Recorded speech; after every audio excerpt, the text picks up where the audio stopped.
The Williams School in New London, preparing scholars, athletes, artists, and global citizens for college and lifelong learning since 1891. Visit our website for open house dates, williamsschool.org. The Williams School, grades 7 through 12. Belong.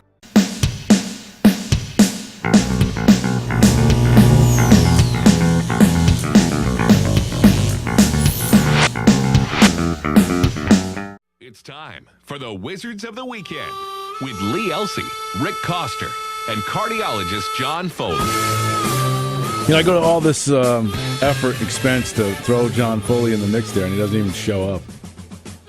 No, he didn't. I'm quixotic about that. So I was telling you off the air that the youngest member of my family, Ozzy, Yes. was here in the studio yesterday. Yep. And I tweeted a photo of him and put it online. And he was tuckered out and tired.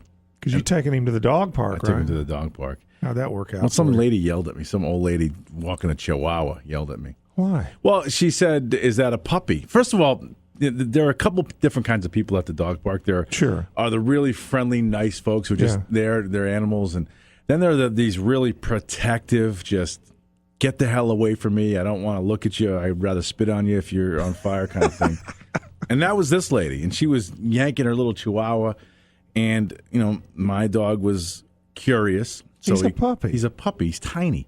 So he was kind of, walking over towards her Chihuahua. And the lady was like, "How old is that dog?" And I told her 4 months. "Has he had his rabies shot and this shot and that shot?" And I'm like, yeah, he's supposed to get his third rounds of shots this week, actually, I said to her. So she yanks her dog away and, went away screaming like I was going to give her my dog was going to give her the bubonic plague? You know what?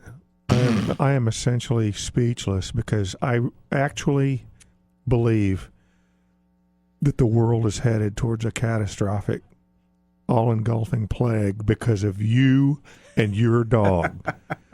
And she'll be the first to go. Oh, yeah. Yeah, she's already been infected. She's got 72 hours before blood starts pooling at her eyes and ears. And my dog Ozzy's home and chewing on a bone right now going, yes. Because Ozzy is sort of the typhoid Mary of the dog plague. And Ozzy won't actually die of it. It's just that hundreds of thousands of the rest of us will. That's fine. Thanks a lot. Thanks, pal. Oh, wow. You and your Chihuahua killing plague. Do you take Gumbo to the dog park? No, he's not. We did when we had Moosey, it was Moosey the Greyhound. She's because it's just fun to be able to watch a Greyhound run, Yeah. And it's also fun to watch Gumbo think he's as fast as the Greyhound, but he's really not.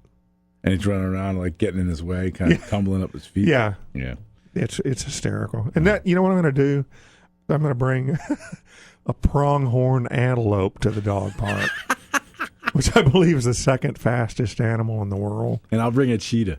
Well, I was going to say, if you bring a cheetah, you might have some violence and blood. I just think the pronghorn would just dash around. I'm pretty sure there's not a dog park in the country that could hold them. A pronghorn yeah, antelope. I think they could probably leap right over the fence. Maybe. So I guess this is Wizards of Weekend. Yeah. Now, Pete Whoppy, our friend and colleague and the videographer and the producer, is going to get the copy of this, and he's going to go for 19 minutes. You guys talked about the dog park. Right. What I'd like to talk about now is Jacob Haller, who's going to be our live lunch break guest today at noon, www.theday.com. Is that the guy who's on the cover? Yeah, well... That's not him. That's not him. This is him here. Oh, I hate that dude. I will not watch. He's really good. He's a veteran of the folk circuit. Yeah. And you're not really serious I about don't know that. who he is, to be honest with you. You know sorry. what? One of my favorite local bands is called Dogbite. And they don't play all that often. And when they do, it's kind of a special thing. They're playing Friday, Bank Street Cafe in New London at 6:30. Kind of harkens back to the days when they had the blue-collar happy hour. So old people like you and me could actually go see live music at 6:30 and still be in bed with our milk at 8:30. So Dogbite, really good roots Americana band. They've got a new single, I believe, called Coyote. It's instrumental. It'll be on the Good Sponge Records sampler that comes out in another week or so. When did you start not going out late at night? When did you start that? Because it's not. I don't really go out anymore, and the time of day doesn't really bother me. In fact, the later the better. So I'm asking you. You're a little bit older than me. At what point in time did you start like going for the dinner specials? Did you start showing up for the early birds? Did you go home in time for Johnny Carson? That kind of thing.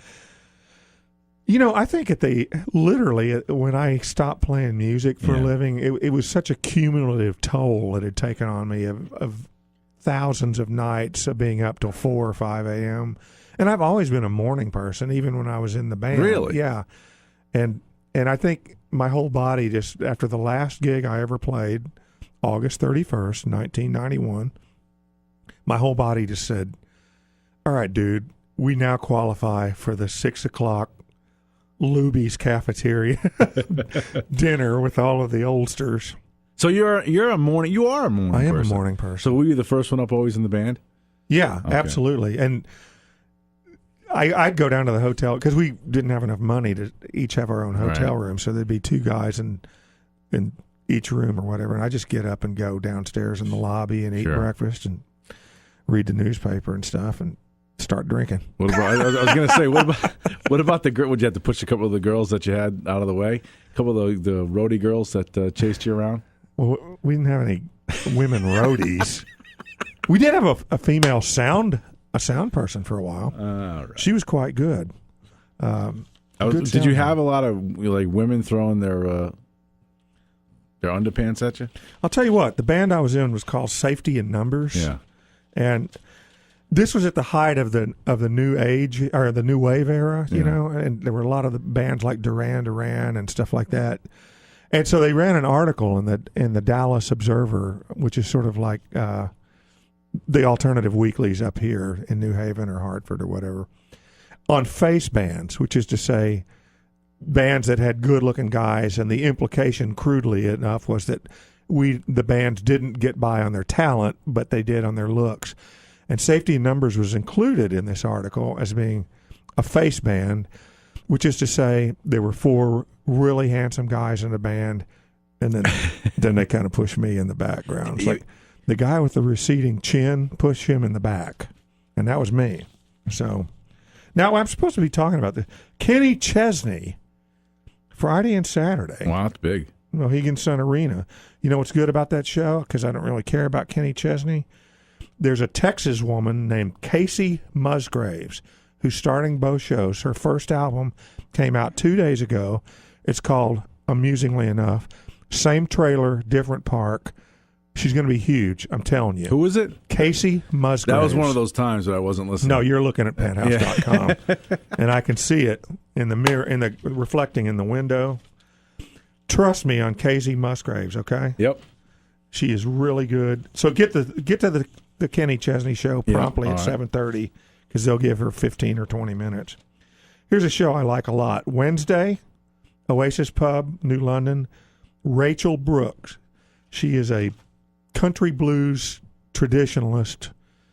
Well, she's not a traditionalist. She's a neo-traditionalist in that she does a lot of stuff that's sort of like Bessie Smith, real country blues artist, but she writes her own songs, really good stuff. You don't care, do you? I do care. Are we done? Time. Make a pick. Oh, man. I'll pick You're a Good Man, Charlie Brown at Cutler Middle School tomorrow night in Groton. That's for my pal Bruce Flax. All right.